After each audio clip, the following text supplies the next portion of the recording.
ओम नमः शिवाय। मेरे चैनल में आप सभी का स्वागत है।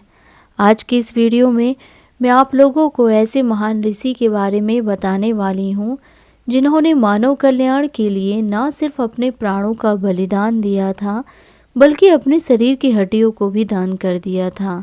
तो चलिए वीडियो को शुरू करते हैं और ऐसे महान ऋषि के बारे में विस्तार से जानते हैं। यूँ तो भारतीय इतिहास में कई दानी हुए थे, किंतु मानव कल्याण के लिए अपनी अस्थियों का दान करने वाले मात्र एक दधीची ऋषि ही थे। कहा जाता है कि एक बार वृत्तासुर नामक राक्षस ने इंद्रलोक पर आक्रमण कर दिया और अपना अधिकार जमा लिया। उसके बाद सभी देवताओं को देवलोक छोड़कर जाना पड़ गया।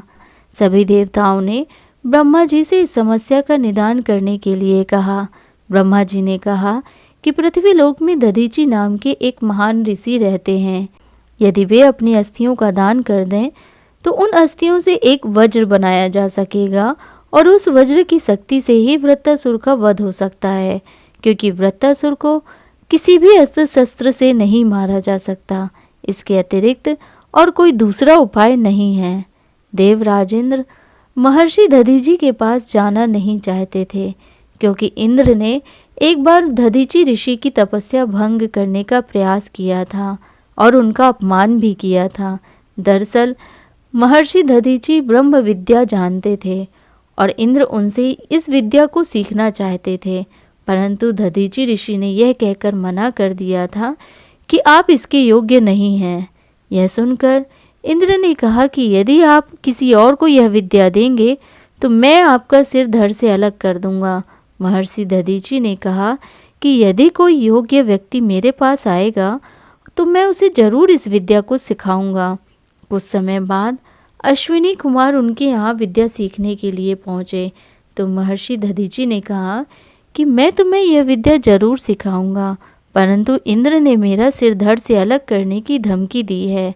यह सुनकर अश्विनी कुमारों ने महर्षि दधीची के धड़ पर अश्व का सिर लगाकर ब्रह्म विद्या प्राप्त कर ली। जब यह बात इंद्र को पता चली तो उन्होंने महर्षि दधीची का सिर धड़ से अलग कर दिया। इसके बाद अश्विनी कुमारों ने पुनः महर्षि दधीची के असली सिर को फिर से धड़ से लगा दिया। यह देखकर इंद्र ने अश्विनी कुमारों को स्वर्ग से निकाल दिया। इसी घटना के कारण इंद्र महर्षि दधीची के पास जाने से कतरा रहे थे। फिर जब वृत्तासुर का अत्याचार बढ़ने लगा तो आखिरकार इंद्र को महर्षि दधीची के पास जाना ही पड़ा और उन्होंने उनसे अपनी अस्थियों को दान करने की प्रार्थना की। मानव कल्याण और देवताओं की रक्षा के लिए महर्षि दधीची ने अपने शरीर का त्याग कर दिया और उन्होंने अपनी अस्थियों का ही दान कर दिया, क्योंकि ऋषि दधीची को भगवान शिव से वरदान प्राप्त था, जिस कारण उनकी हड्डियां तप और वरदान से बहुत अधिक मजबूत हो गई थीं। देह त्याग के बाद ऋषि की हड्डियों से कई अस्त्र शस्त्र बने। महर्षि दधीची ने तो अपनी देह देवताओं की भलाई के लिए त्याग दी, लेकिन जब उनकी पत्नी गभस्तिनी वापस आश्रम में आई तो अपने पति की देह को देखकर विलाप करने लगी तथा सती होने की जिद करने लगी। तब देवताओं ने उन्हें बहुत मना किया, क्योंकि वह गर्भवती थीं। देवताओं ने उन्हें अपने वंश के लिए सती ना होने की सलाह दी, लेकिन गभस्तिनी नहीं मानी। तब सभी ने उन्हें अपने गर्भ को देवताओं को सौंपने का निवेदन किया। इस पर गभस्तिनी राजी हो गईं और अपना गर्भ देवताओं को सौंपकर स्वयं सती हो गईं।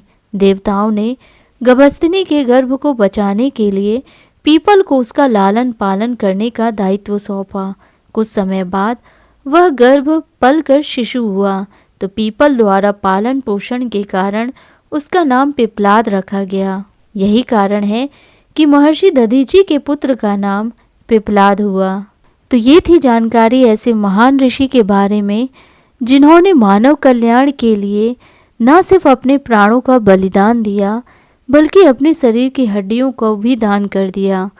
आपको अगर मेरे द्वारा दी गई जानकारी अच्छी लगी हो तो प्लीज़ मेरे चैनल को सब्सक्राइब करिएगा, वीडियो को लाइक और शेयर करिएगा। धन्यवाद।